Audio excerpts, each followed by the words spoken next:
friends, it's Gwen. Welcome back to my channel. Today I'm here with this spring book haul. I have been accumulating these books over the last couple of months. A lot of them are new, but some of them are definitely ones that I picked up at the book exchange. And then I have some books from just like a variety of places. So let's go ahead and start with like the books that I bought new. The first one being Before the Coffee Gets Cold. This short little book has been getting lots of emotions out of people. I want it to get a lot of emotions out of me. And I believe this is about memory and stuff like that. Like, I literally don't want to read like what it's about. Elizabeth from Ponytails and Paperbacks is the one that like pushed me to get this. Like, she didn't like necessarily recommend it, but like just her review and her thoughts and her feelings and her emotions made me think, okay, it's time for me to pick this book up. Next up is The Girl with the Dragon Fruit Tattoo by Carrie Doyle. And guys, I am so excited about this. This is one of my most anticipated books of the year. This is the third book in the Trouble in Paradise Cozy Mystery series.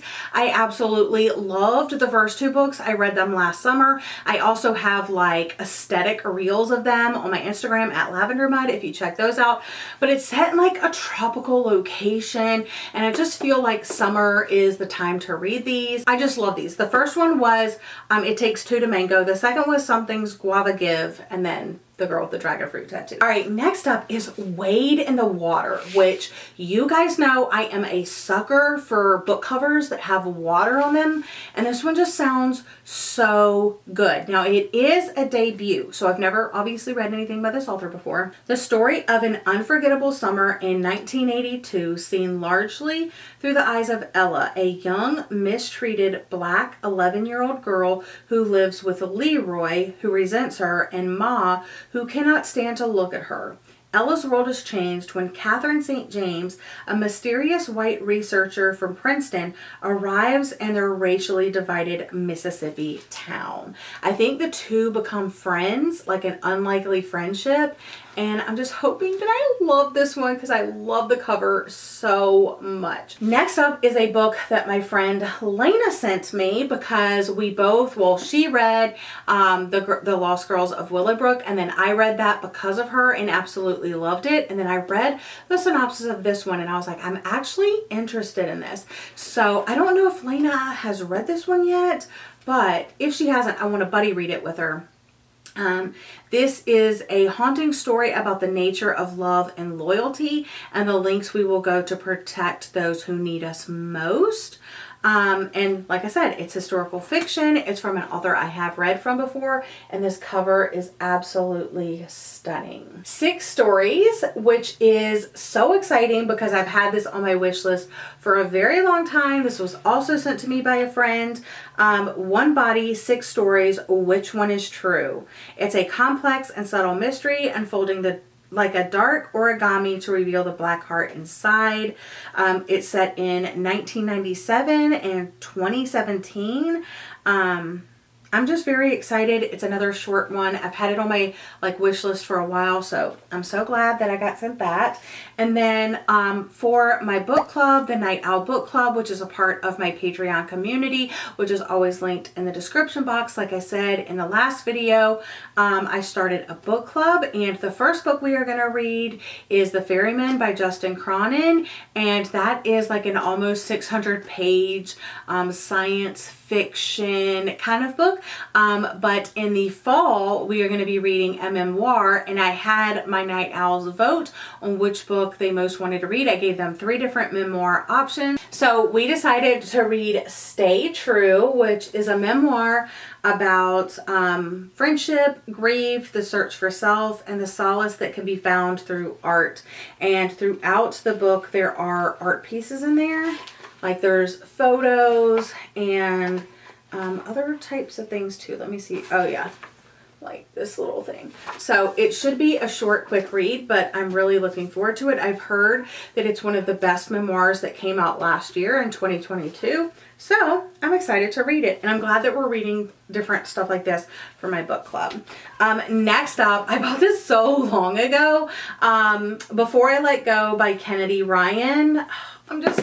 I'm sad I never picked it up from Book of the Month, but I'm glad that I got my hands on the paperback. And this is one of Taya's like all-time favorite reads. I know Jordan has read this and loved this. Pretty much everybody, like any of my friends that have read this have rated it 5 stars. So I'm very excited. I do have another Kennedy Ryan on my shelf. I have Long Shot on my shelf, so I need to read these. This is about hope and healing and what it truly means to love for a lifetime. Their love was supposed to last forever, but when life delivered blow ever devastating blow, Yasmin and Josiah found that love alone couldn't solve or save everything. It couldn't save their marriage. And I know like some of the themes and topics explored in this, but I'm just so happy that it's like dual POV and that we get to see both sides of the relationship. And I'm ready for it. I think I'm ready for it. A book that I have had twice before.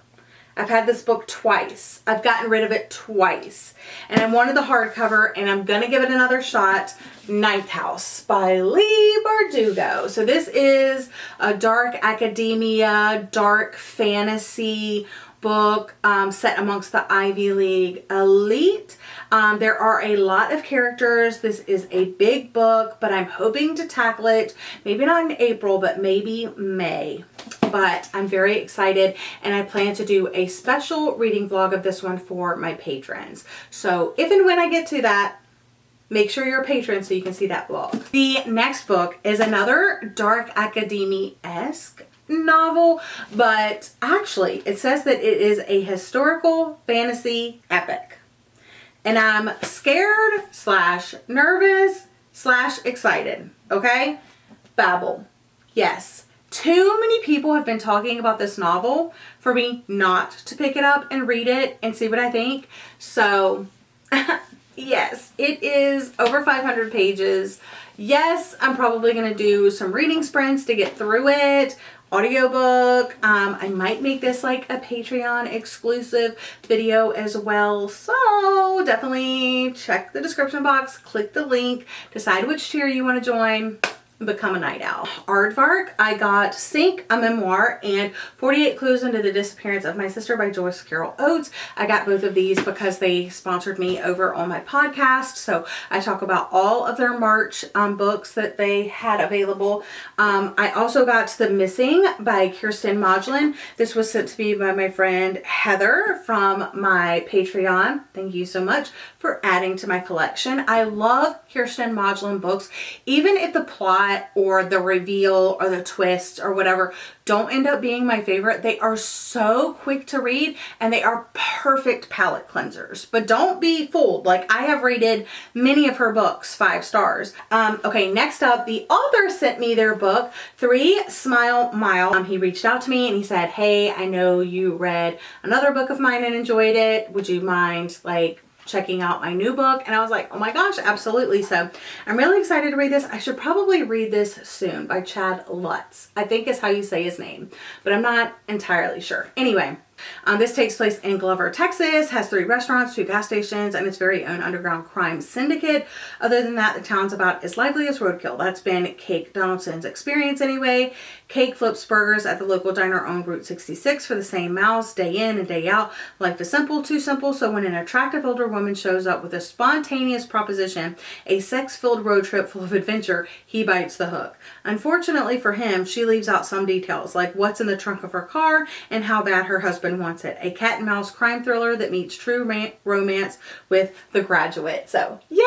Thank you so much! Next up is Vantage Point, a personal essay book by Megan. And this is a friend of mine that wrote her own personal, I think this is like her 3rd book. Yeah, I think this is her 3rd book, but it's like deeply personal to her, and I'm so excited. It came with like a little like letter, and of course she signed it. So check her out on Instagram at Megan's Booked Up, or she also has a podcast called Megan's Bookish Life. That's how I met her. I was on her podcast, so excited about this, and she's going to be on my podcast later this year. Okay, next up is Tell Us No Secrets and We'll Never Tell Lies. This was recommended when I talked about some of the dark academia that I had in another vlog or in another book haul, and they were like, hey, you need to check out this. This is one of their favorites. So I picked this up on Pango Books, and it's about the Stony Bridge School for Girls with its ivy-clad brick buildings and students laughing as they dash to class. Looks like the perfect New England boarding school.